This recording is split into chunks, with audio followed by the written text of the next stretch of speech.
This channel does not promote any violent, harmful, or illegal activities. All content provided by this channel is meant for an educational purpose only. Passport জালিয়াতি কাণ্ড নিয়ে আমরা বারবার বেশ কিছু চাঞ্চল্যকর তথ্য আপনাদের সামনে তুলে ধরছি। ধৃত সমরেশ বিশ্বাসকে জেরায় একের পর এক চাঞ্চল্যকর তথ্য উঠে আসছে। অবৈধভাবে বাংলাদেশিদের সীমান্ত পার করিয়ে দেশে নিয়ে আসতো সমরেশ বিশ্বাস। সমরেশ বিশ্বাসের গোটা নেটওয়ার্কের মধ্যে ছিল বেশ কয়েকটি উইং। কিভাবে সমরেশ বিশ্বাস এই উইং চালাতো, কিভাবে গোটা কাজটা করতো জানাবেন আমার সহকর্মী সুপ্রিয়া এই মুহূর্তে আমার সঙ্গে সরাসরি রয়েছে। সুপ্রিয়া, সমরেশ বিশ্বাস স্বাভাবিকভাবে একটা সাংঘাতিক চাঞ্চল্যকর তথ্য তাকে জেরা করে বারবার পাওয়া যাচ্ছে, কিন্তু সে তার এই নেটওয়ার্ক, সে তার এই উইং বিভিন্ন এজেন্টের মাধ্যমে কিভাবে কাজ করতো?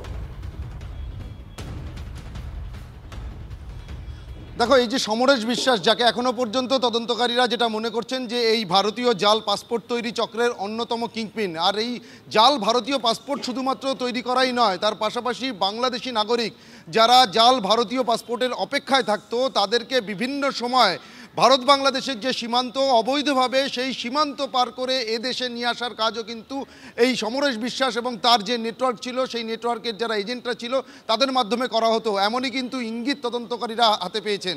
এবং তার পাশাপাশি তদন্তকারীরা এখন যে বিষয়টা জানার চেষ্টা করছেন, বা তারা ইতিমধ্যে যেটা জানতে পেরেছেন যে কিভাবে এই গোটা নেটওয়ার্কটা চলতো। কারণ সমরেশ বিশ্বাস তার এই ভারতীয় জাল পাসপোর্ট তৈরির যে চক্র, তার বেশ কিছু উইং ছিল। প্রথমে তারা কি করতেন, যে যারা ভারতীয় জাল পাসপোর্ট হাতে পেতে চাইছেন, অর্থাৎ সেই সমস্ত বাংলাদেশি নাগরিকদের কাছ থেকে যারা নিজেদের ইচ্ছা প্রকাশ করতেন, তাদের কাছ থেকে বেশ কিছু টাকা অ্যাডভান্স নেওয়া হতো। এবং তার পরবর্তীতে সমরেশ বিশ্বাসের হয়ে যারা এজেন্ট রয়েছে বা উইংয়ের যারা সদস্য রয়েছে, তারা মূলত সীমান্তের বেড়াজাল টপকে অবৈধভাবে সেই সমস্ত বাংলাদেশি নাগরিকদের এদেশে নিয়ে আসতো, এবং এখানে নিয়ে আসার পর তাদেরকে সেফ শেল্টারে কিন্তু বেশ কিছুদিন রেখে দেওয়া হতো। এবং তার পরবর্তীতে সেই সমস্ত বাংলাদেশি নাগরিকদের যে আসল নাম বা আসল পরিচয়, সেটাকে পুরোপুরি পাল্টে ফেলে নতুন নাম পরিচয় দিয়ে তাদের ভোটার কার্ড এবং আধার কার্ড তৈরি করা হতো। তার জন্য একটা ডিফারেন্ট উইং ছিল।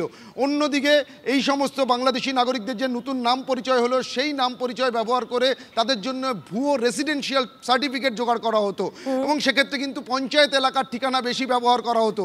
অন্যদিকে আরও যেটা তদন্তকারীরা জানতে পেরেছেন, যে আরও একটা ডিফারেন্ট উইং ছিল, যারা কিন্তু মূলত সেই সমস্ত বাংলাদেশিদের যে নতুন নাম পরিচয় তৈরি হচ্ছে সেগুলোকে ব্যবহার করে তাদের যে বার্থ সার্টিফিকেট এবং তার পাশাপাশি তাদের স্কুল সার্টিফিকেট বা স্কুলের বিভিন্ন মার্কশিট ভুয়ো তৈরি করা হতো।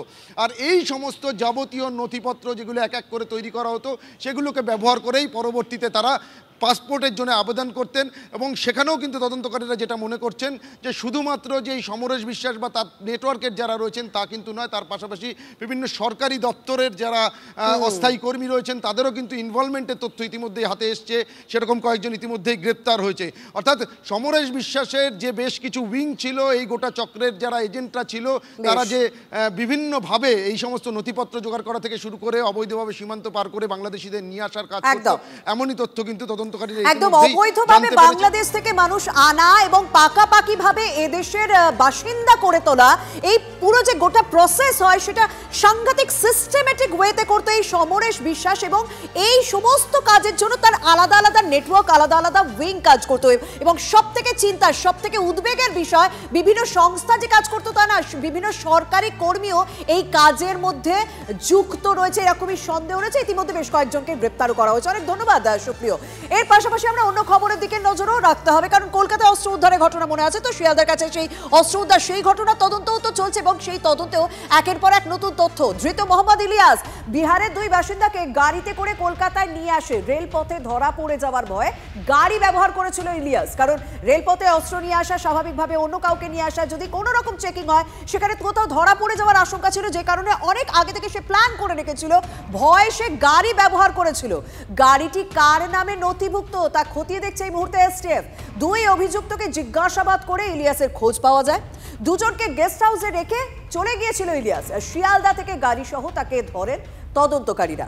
পালিয়ে যাচ্ছিল নাকি কোনো অন্য অপরাধের পরিকল্পনা ছিল, তাই ইতিমধ্যে খতিয়ে দেখছেন তদন্তকারীরা। যাতে অবাঙালিদের মধ্যে মিশে থাকা যায় সেজন্য কিন্তু এজেন্সি বোস রোডের গেস্ট হাউস বেছে নিয়েছিল এই ইলিয়াস। এবার একটু বাগুইআটির দিকে নজর রাখা যাক, কারণ বাগুইআটিতে তোলা না পেয়ে প্রমোটার পেটানোর ঘটনার পর তো 7 দিন কেটে গেল, কিন্তু কোনো ব্যবস্থা নিতে পারলো কি পুলিশ? না। বিধাননগরের অভিযুক্ত তৃণমূল কাউন্সিলরকে ধরা তো দূরের কথা, এখনো তার কোনো খোঁজই পেল না পুলিশ। অভিষেক বন্দ্যোপাধ্যায়ের নাম নিয়ে তোলাবাজির অভিযোগে সাসপেনশনের 1 ঘন্টার মধ্যে যুব তৃণমূল নেতা তরুণ তিওয়ারিকে গতকাল গ্রেপ্তার করে কলকাতা পুলিশ। অথচ 149 ঘন্টা পেরিয়ে গেছে। 149 ঘন্টা পেরিয়ে গেলেও এখনো বিধাননগরের অভিযুক্ত কাউন্সিলর সমরেশ চক্রবর্তীর কোনো হদিশই পাচ্ছে না বিধাননগর পুলিশ। এফআইআর এ তৃণমূল কাউন্সিলর সহ 20 জনের নাম রয়েছে, গ্রেপ্তার কজন হয়েছেন? মাত্র 2 জন। আতঙ্কে রয়েছেন প্রমোটার, কারণ তাকে যেভাবে মারধর করা হচ্ছে, যেভাবে হুমকি দেওয়া হচ্ছে, স্বাভাবিক সে ভয় রয়েছে, কারণ এখনো অভিযুক্ত 18 জন গ্রেপ্তারই হয়নি। তোলাবাজি খুনের চেষ্টার ধারা সত্ত্বেও কাউন্সিলরকে ধরতে পুলিশই সদিচ্ছার অভাব রয়েছে, অভিযোগ করছেন আক্রান্ত প্রমোটার। এত বড় প্রভাবশালী সমরেশ চক্রবর্তী 9 নম্বর ওয়ার্ড কাউন্সিলর, যে এখনো পর্যন্ত পুলিশ তার টিকি খুঁজে পেল না। কোন ছাত্র নেতা 2.5 লক্ষ টাকা নিয়েছে তার কোনো এভিডেন্স নেই, সে সাসপেন্ড হয়ে গেল, অ্যারেস্ট হয়ে গেল।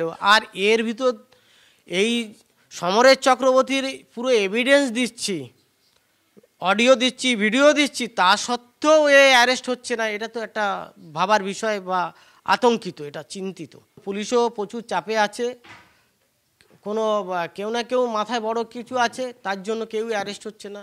সাধারণ 2 জনকে অ্যারেস্ট করলো, চিন্তিত এবং আমি খুব আতঙ্কিত। সদিচ্ছা থাকলে মানে পুলিশ এমন কোনো কাজ করতে পারবে না যে এরকম ধরনের ক্রিমিনালকে অ্যারেস্ট করতে পারবে না, যেখানে প্রুফ দিয়ে দিচ্ছি ও টাকা তুলছে, টাকা চাইছে, কত টাকা নিয়েছে। আমার স্বামীকে যে মারলো, যে লোক পাঠালো, তার কোনো হদিশ পাওয়া যাচ্ছে না। এটা নিয়ে খুবই এখনও আতঙ্কিত আছি। শুধু সমরেশ চক্রবর্তী বলে না, ইভেন তার সঙ্গপাঙ্গ মোটে 2 জন অ্যারেস্ট হয়েছে সেই প্রথম দিন। এখনও পর্যন্ত একজনকেও অ্যারেস্ট করা গেল না।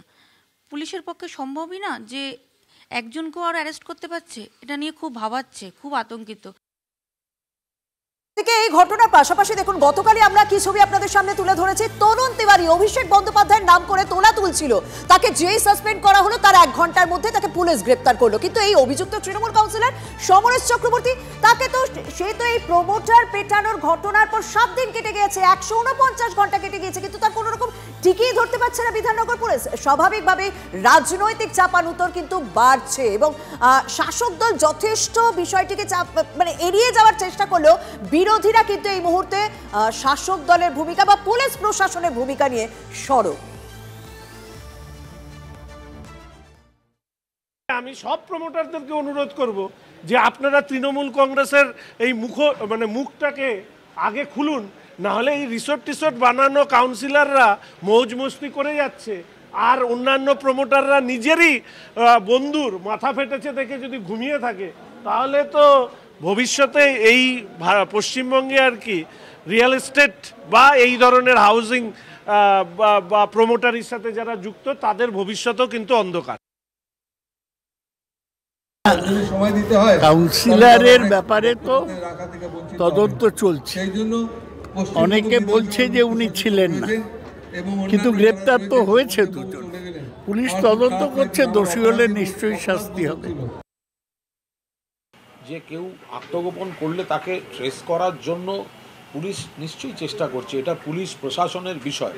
একটা অভিযোগ আছে, মারাত্মক অভিযোগ আছে, দলও নজর রাখছে, যথাযথ ব্যবস্থা হবে, আইনও আইনের পথেই চলবে, কিন্তু পুলিশ প্রশাসন নিশ্চিতভাবে তাকে ট্রেস আউট করার চেষ্টা করছে। এবার কেউ যদি একেবারে আত্মগোপন করে থাকে, একটু দূরে থাকে, তো পুলিশকে তো একটু সময় দিতে হবে, ফলে সেই জায়গায় দেখছে। শীতকাল, আর শীতে বিভিন্ন জায়গায় বাঘের হামলা বা বাঘের আতঙ্ক বাড়ছে। এই বেলপাহাড়িতে আপনাদের ছবি দেখাচ্ছিলাম, সেখানে বাঘের আতঙ্ক, কিন্তু সেই বাঘিনী জিনাত কাকড়াঝোর ও ময়ূর ঝর্ণা জঙ্গলে এই মুহূর্তে পৌঁছে গিয়েছে। জঙ্গলের দুর্গমতা ও হাতির উপদ্রবী কি বাঘিনীর খোঁজে মূল বাধা হয়ে দাঁড়াচ্ছে, এই প্রশ্ন উঠছে। বন দপ্তর সূত্রে দাবি, সকাল 6টায় ওই জঙ্গলেই মেলে বাঘিনী জিনাতের গলায় থাকা রেডিও কলারের সিগন্যাল। তারপর 6 ঘন্টার বেশি সময় ধরে হদিশ নেই বাঘিনী জিনাতের। বনকর্মীরা কাকড়াঝোড় ময়ূরঝর্ণার জঙ্গলে তন্ন তন্ন করে খুঁজছে, কিন্তু এখনো তার কোনো খোঁজ মেলেনি। এদিকে শিমলিপাল টাইগার রিজার্ভ ফরেস্ট থেকে আনা রেডিও কলার ট্র্যাকার অ্যান্টেনার রেডিয়াস সর্বোচ্চ 1 কিলোমিটার, অর্থাৎ 1 কিলোমিটার ব্যাসার্ধের মধ্যে থাকলে তবেই তার অবস্থান জানা যেতে পারে। তাহলে কি কাকড়াঝোড় ময়ূরঝর্ণা জঙ্গলমহল থেকে আবার অন্যত্র পাড়ি দিয়েছে জেনাত? এই প্রশ্ন এখন ভাবাচ্ছে বন দপ্তরের কর্মীদের। ইতিমধ্যে স্থানীয় বাসিন্দাদের সতর্ক থাকার পরামর্শ দেওয়া হয়েছে, জঙ্গলে যেতে বারণ করা হয়েছে এলাকার মানুষকে। আজ সকাল 6টায় সেই বাঘিনীরই রেডিও কলার লোকেশন পাওয়া যায় কাঁকড়াঝোড় এবং ময়ূরঝর্ণা জঙ্গলের ভেতরে, অর্থাৎ এই বাঘিনীর অবস্থান এই কাঁকড়াঝোড় এবং ময়ূরঝর্ণা জঙ্গলের মধ্যেই রয়েছে, তেমনটাই মনে করছে বন দপ্তর। কিন্তু সকাল 6টার পর সেই বাঘিনীর রেডিও কলার লোকেশন আর ট্র্যাক করতে পারেনি বন দপ্তর। কেন করতে পারেনি? এই জঙ্গলের অবস্থান দেখলে তা কিন্তু স্পষ্ট বোঝা যায়, কারণ এই জঙ্গল একদিকে যেমন ঘন জঙ্গল, পাহাড়ি জঙ্গল, বেশ কিছু এলাকা রয়েছে দুর্গম, যেখানে কিন্তু সাধারণ মানুষ দূরের কথা, বনকর্মীরাও পৌঁছতে রীতিমতো সমস্যায় পড়েন। তাছাড়াও এই এলাকায় হাতির উপদ্রব রয়েছে, যা কিন্তু এই বাঘিনীকে ট্র্যাক করার ক্ষেত্রে অন্যতম অন্তরায় বলে মনে করছেন বনকর্মীরা। এই পাহাড়ি জঙ্গলে সেখানে বাঘিনীকে ট্র্যাক করার জন্য সাধ্যমতো চেষ্টা চালানো হচ্ছে। শুধু এ রাজ্যের বনকর্মীরা নন, তার পাশাপাশি পার্শ্ববর্তী ওড়িশা এবং ঝাড়খণ্ড রাজ্যের বনকর্মী এবং বন দপ্তরের আধিকারিক, তারাও কিন্তু এই জঙ্গলে এসে পৌঁছেছেন এবং বাঘিনীকে ট্র্যাক করার চেষ্টা চালাচ্ছেন। কিন্তু 6 ঘন্টারও বেশি সময় পেরিয়ে গেছে, কিন্তু এখনও পর্যন্ত বাঘিনীর আর কোনো লোকেশন পাওয়া যাচ্ছে না।